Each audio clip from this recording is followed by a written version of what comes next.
1 week after our divorce was finalized, my ex-husband married his perfect woman. But when I saw her face, I couldn't contain my laughter. My name is Clara. I'm 37, living in a quiet suburb just outside Denver. I work as a bookkeeper for a local dental supply company and manage our modest household. No children, just silence, and my husband, David. David is my age, a regional sales director for a prominent automotive group. He carries himself with polished confidence, his voice smooth, always dressed in sharp suits that carry the faint scent of luxury cologne. From the outside, our life probably looked ideal, but nobody felt the chill that had settled inside these walls.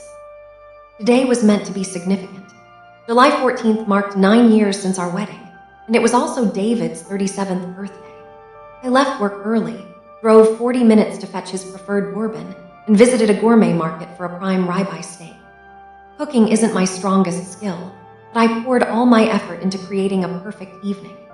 I draped fairy lights across the patio, spread a linen tablecloth, and set the silverware with precision. A personalized cake waited in the refrigerator, dark chocolate frosting with a brief inscription. To David, happy birthday and anniversary. By 7:15, I had smoothed my dress, applied a touch of perfume, and settled in to wait. I truly thought he would walk through that door. 8:15, I lit the votive candles. 9:20, I sent a text. I'm here. No answer. 10:00, I called. It rang 6 times before going to voicemail. At 10:52 p.m., a brief email from David appeared. Apologies, major account crisis. Stuck at the office. We'll reschedule. No happy anniversary. No thank you. I placed my phone on the table. The candles had long since guttered out. Cake remained in the fridge, and I stood motionless in the warm glow of the dining room lights, still clutching the napkin I'd folded for his place setting. I didn't weep. Something deep within me fractured and realigned. That night, I cleared everything away, sealed the meat for freezing, dismantled the lights, and wiped the table clean. The dinner went uneaten. There was no celebration. I went to bed around 1 a.m., still wearing the now creased dress I'd chosen for the night. Sleep wouldn't come. The memory of that terse, icy email sawed at my mind. This wasn't the first occasion David had been late, nor the first time I'd waited until my body ached. This time felt distinct, a quiet, creeping intuition, like a draft from a cracked window. Next morning, I rose early and went to the office as usual. The entire day passed without a single word from my husband. I tried calling again, only to hear more endless ringing. It was as if I had been erased from his world. Around noon, a growing unease prompted me to call David's office. The administrative assistant paused for a moment before saying, "Oh, he tendered his resignation 4 days ago. He didn't provide any forwarding details." I stood paralyzed in my office corridor. Air felt thick. My heart hammered as memories cascaded backwards like a rewinding tape. And in a sudden, stark moment of clarity, I understood. It wasn't about work or a client. He had chosen to disappear. And I, his wife of 9 years, was the very last to know. After my shift, I sped home. Each rotation of the tires felt like pushing against a gathering storm. I unlocked the door to our second-floor condo, a place that once felt like a sanctuary, now dense with a smothering quiet. My gaze instantly dropped to the shoe rack, a conspicuous void on the top shelf. David's favorite black Oxfords were missing. "David!" I called out. Silence. I rushed to the bedroom, and my heart plummeted. He stood amid the room beside a gaping suitcase, hurriedly tossing items into a travel bag, a charcoal suit, a silk tie, a pair of pristine loafers, tags still attached, things he never wore for ordinary business. "What is happening?" I asked, my voice thin. David glanced up as if I were a telemarketer. "You're home," he stated flatly, then resumed packing. I moved closer. "Where are you going?" "Relocating," he said offhandedly. "I've taken a new position in Phoenix." "What?" I was frozen. You left your job and didn't even tell me." He didn't answer. Instead, he retrieved a slender folder from his bag and laid it on the bed. He opened it. The first document was a petition for divorce. I stood utterly still. "David, what is this?" He looked at me with eyes of chilled granite. "You are no longer the partner I require." "What are you talking about?" I breathed, unable to process it. "Your career always comes first. The place is never properly clean. You only bother with real meals on Saturdays. You've stopped investing in us."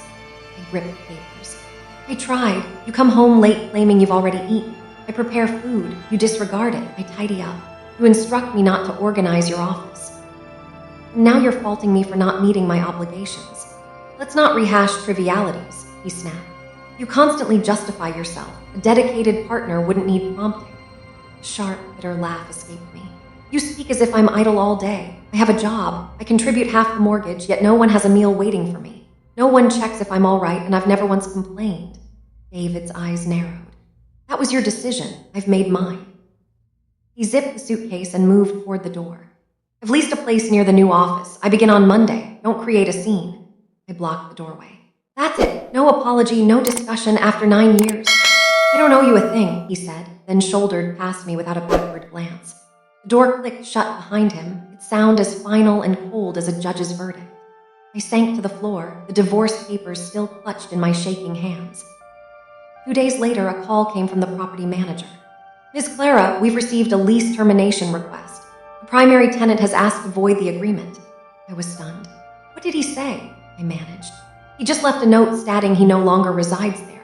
The remaining occupant must vacate by month's end. No conversation. No message. That evening, I rummaged through our old filing cabinet and found receipts for all our furnishings.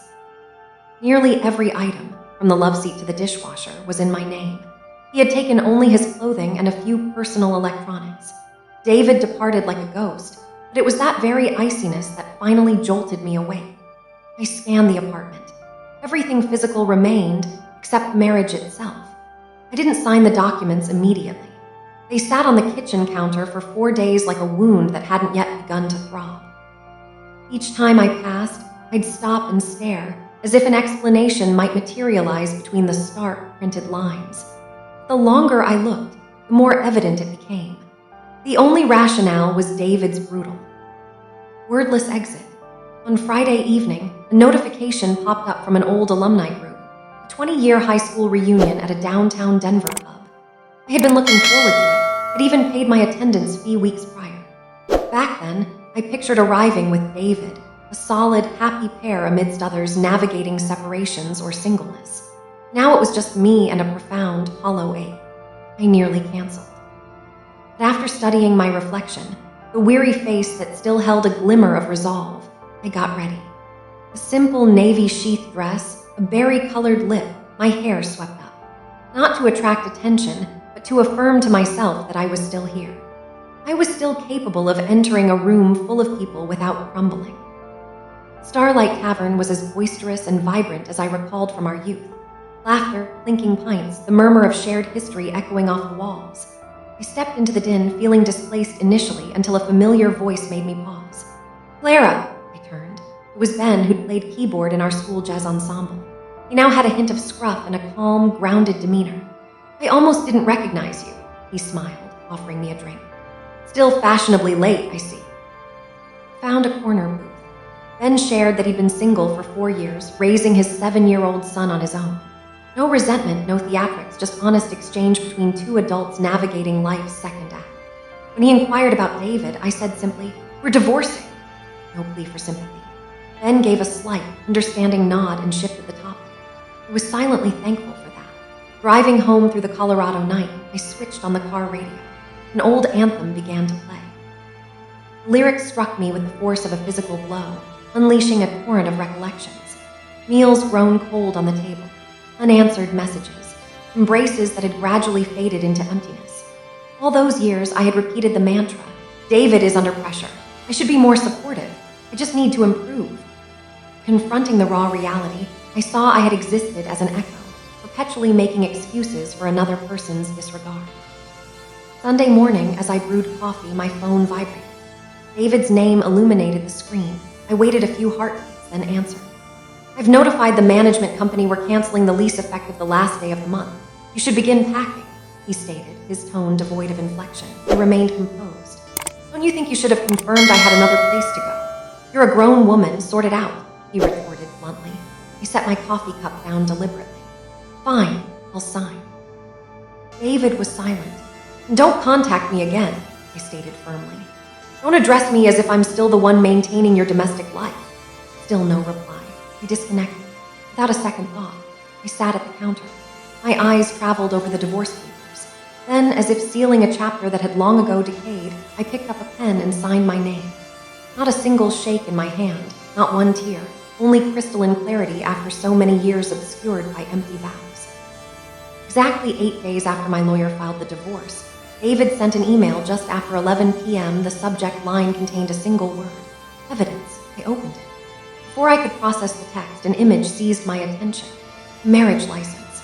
Groom, David Michael Ross. Bride, Serena Elise Blackwood. Emblazoned at the bottom in deep crimson, Maricopa County, Arizona. The registration date was precisely 1 day after our divorce was legally concluded. Before I could react, my phone rang. He was calling immediately after sending it. I answered. David's voice came through, unnervingly triumphant. You saw it correct. I've remarried. My life has never been better. I didn't speak. I just listened. And deep within, something quiet started to turn. Her name is Serena. She's 37 like you, but she's refined, nurturing. He paused. And so stunning you'd be envious. I maintained my silence. She's the sole heir to the Blackwood Hotel Group in Scottsdale. Her family gifted us a cottage in the desert foothills. And the job, her connections secured me the role of senior vice president at their flagship property. So that's why you needed the divorce expedited, I asked, working to keep my tone even. Not exclusively, he replied. I simply couldn't continue with a woman who prioritized her career over her duties as a spouse. I released a soft, incredulous laugh. And your new wife? She doesn't work. She elected to focus on the home. And we're having a baby girl, David announced with palpable smugness. She's 4 months along. Each declaration felt like a blunt instrument severing the last fragile thread that had once connected me to that union. But instead of anguish, all I experienced was a vast, hollow calm. Serena Blackwood. I repeated the name after hanging up. It struck a chord. I opened a social media app and typed it in.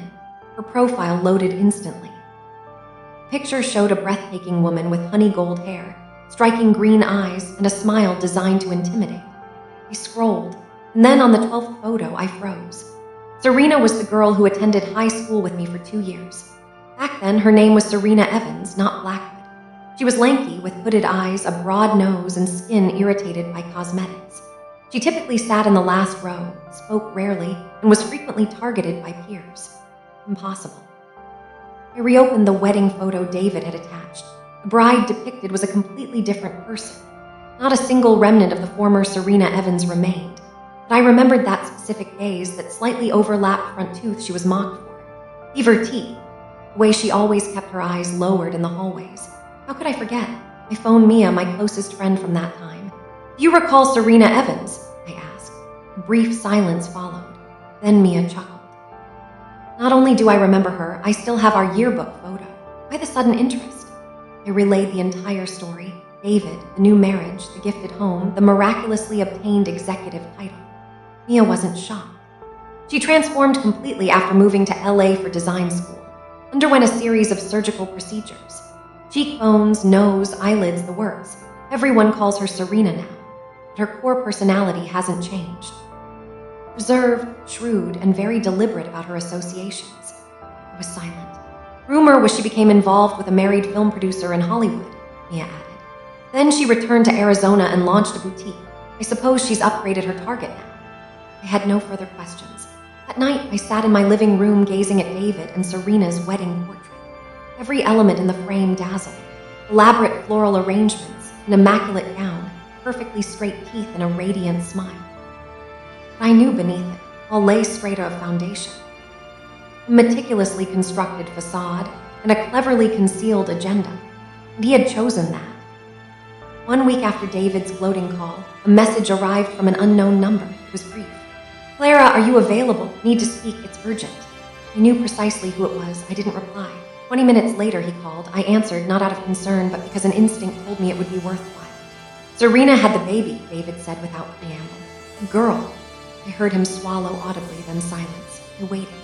She doesn't resemble me, or Serena, honestly. She doesn't look like either of us. I tightened my grip on the receiver, pressing my lips together to stifle a laugh.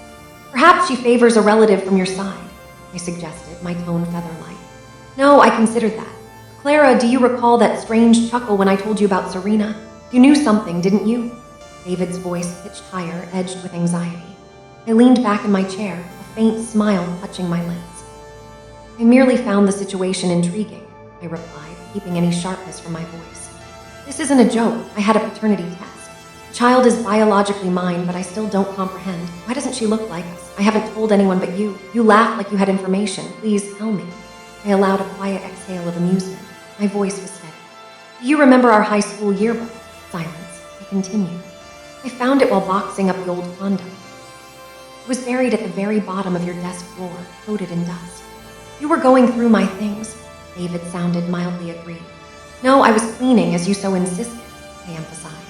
And when I opened that book, I was astonished.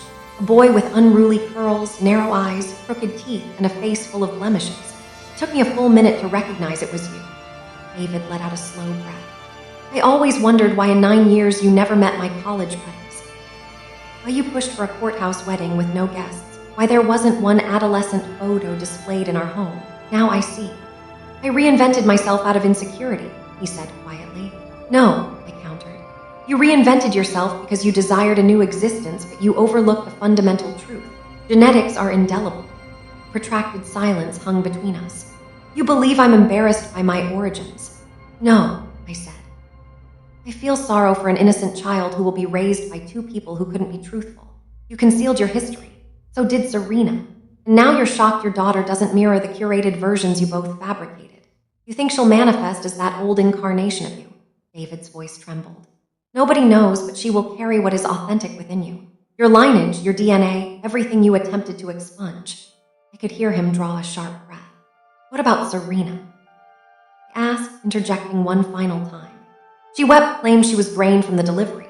But you know the worst of it. She refuses to hold the infant. Every time she looks at the baby's face, she turns her head away. Yesterday, her mother had to intervene and cradle the child because she wouldn't. I don't know what to do. I remained quiet. A sour weight pressed on my heart. Not for David, for a newborn already spurned by the very individuals who created her. I softened my tone. You once claimed I failed as a wife because I was unwilling to sacrifice everything.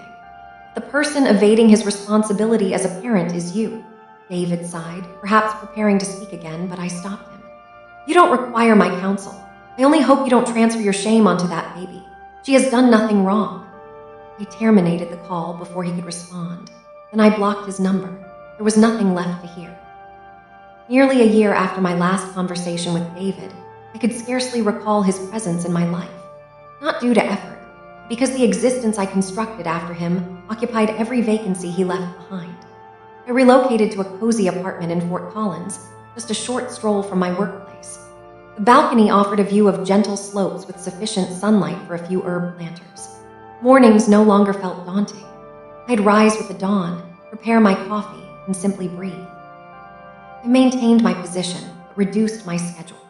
I selected a life of equilibrium over exhaustion, pursuing goals that were never truly mine. I registered for a weekly pottery class and rekindled friendships with old companions, including Ben, the man from the reunion.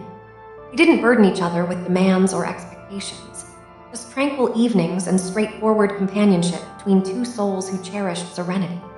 I no longer sought updates on David. Life possesses an odd habit of delivering news about those who have departed from it. One crisp fall afternoon, I encountered Mia at a vintage record store. After casual pleasantries, she leaned in and murmured, "You haven't heard anything about David, have you?" I gave a slight shake of my head. "Serena is consulting with divorce lawyers." I raised a brow, unsurprised. "Word is David was unfaithful again," Mia continued, "with a new recruit at his wife's firm. Serena discovered it 4 months ago, but stayed quiet for the child's sake." "The child?" I inquired. "Their daughter. She's nearly 4 now, but it becomes more troubling." Mia showed me a text from a contact in a kindergarten parents' chat. "There's a new girl in class. Her mother had extensive cosmetic work. Somehow the children found out and began taunting her, saying, 'Your mommy was ugly before.'" The little girl sobbed for days. I stared at the message, my heart aching. Even though I held no concern for David or Serena, the thought of a child being bullied for decisions she didn't make fractured something within me.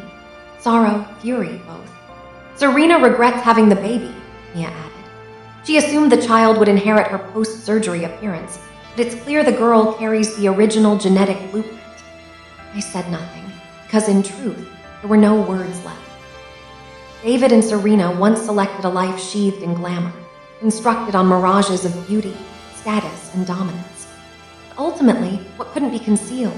Their history, the truth, and their treatment of others, emerged most vividly when they created a child.